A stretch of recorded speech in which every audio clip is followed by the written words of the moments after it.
Hi! Hello! Good morning everyone! Eto na naman tayo. Kakain na naman tayo ng pansitan. Pero bago ang lahat, Hi vlog! Welcome to my guys! Ayan, kakain na naman tayo ng pansitan para ang aragaut natin ay hindi na naman tayo atakihin. Lagi tayong handa. Sabi nga nila dapat Boy Scout, be prepared, laging handa. Ayan, magtitimpla tayo ngayon ng sausawan natin ng pansit-pansit. Unahin natin is black pepper powder, pamintang pino, chili flakes. Yan. Babasahin ko ang nakasulat siling durog.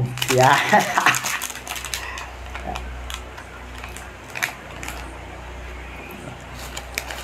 Magtitimpla tayo para syempre masarap yung sausawan natin.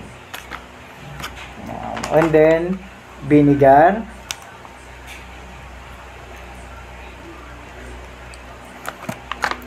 And then, syempre yung pampalasa at pampasarap natin is honey. Ayan. Made from Marshall Farm. Maganda pong kahit every 2 weeks kumakain tayo ng pansit-pansitan para yung para hindi tayo atakihin ng arthritis natin, rheuma, at saka yung uric acid natin na neutralize niya kasi ang pansit-pansitan is meron siyang sangkap na amino acid na nagko-control ng ating uric acid. I-neutralize niya yan. Kaya yung may mga aragaut dyan, arthritis, ayan, mataas yung gout. Yan. Pag inatake kayo ng gout, masakit. Ganyan lang po. Ayan, timplado. Yan. Napakasarap po niya. Promise. Yan.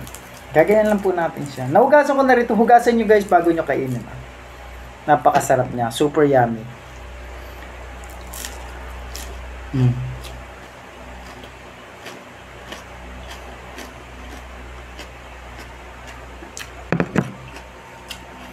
Pag constipated ka, 3 to 4 days kang hindi makapupo, maganda po to. Pag kumain ka nito, sa loob lang ng 4 na oras, makakapupo na kayo.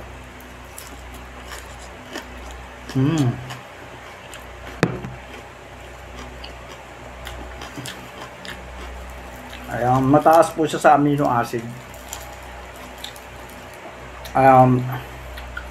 Sa mga herbalist, yan, karamihan, apropado na po ito ng ng mga herbalist.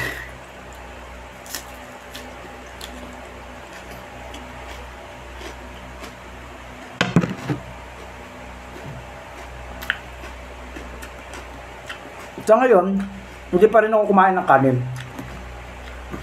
Hindi bali ito na kinain ko this morning. Masarap siya guys.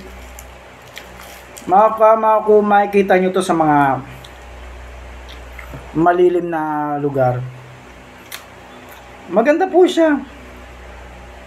Siyempre pag nakakuha kayo is linisin nyo siya. Pwede rin kayo magtanim neto. Kunin nyo lang to isang ganto. Ito yung pinakatangkay niya. Marami po yan, tuldok-tuldok. Ayan, kagaya na ito. Yan, tuldok-tuldok. Ayan po yung pinaka-seeds niya. Pwede nyo po siyang itanim. Maglagay lang kayo sa mineral water, yung 7 liters na yung mineral water bottle. Yan. Hatiin nyo lang sa gitna. Pagkatapos ibudbud nyo lang yung buto niya.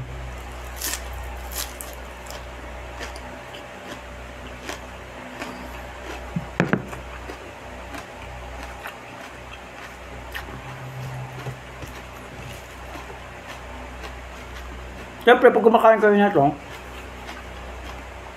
kung ayaw nyo matakil sa inyo yung gout, yung arthritis nyo, rheuma nyo, iwasan nyo na rin medyo iwasan yung uminom ng alak, kumain ng mga matataba, mga fatty foods.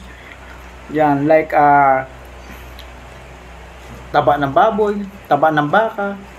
Yan, basta mga matataba at saka yung mga laman loob, napakalakas po niyan. Napakalakas po sa uric acid yan. Mga soft drinks. Yan, pwede naman mag soft drinks, basta wag lang lagi. Yung mga sobrang alat, sobrang tamis.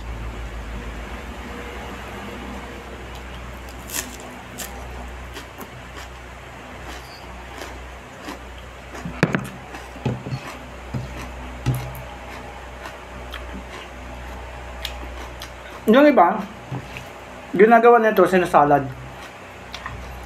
Nilalagyan lang ng kamatis, sibuyas, bawang, luya. Dinidiktik nila, maliliit pino. Diyan ilalagay na dito. Siyempre lalagyan ng asin, paminta, powder. Salad mo siya. Pwede mo rin siyang ipang-ulam. Kaya po ako walang kain ngayon. Kasi ito na po yung pinakapagkain ko. Yan. Bukod sa healthy na siya, organic pa po siya. No chemical supply po. Hindi po nilagyan ng chemical to. Yan. Ito po, binigay lang rin sa akin. Nakuha ko kasi nga, kaya natutuwa siya na gustong makita kung paano kumain ng pansit-pansitan. Kasi maraming nga doon sa kanya. Kumuha siya, and then binigay sa akin. Sabi ko sa kanya, sige, papakita ko sa iyo na talagang kinakain niya. Kasi ang sabi nga nila is lason nga daw to.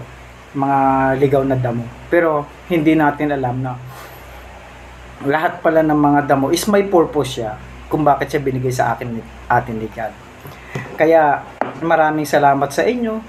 Pakipalo na lang po ng Facebook ko and then Facebook page ko. Maraming salamat sa ating lahat. Sana po i-share natin para yung iba makita po nila ang video na to. Maraming salamat po sa ating lahat and God bless po sa ating lahat.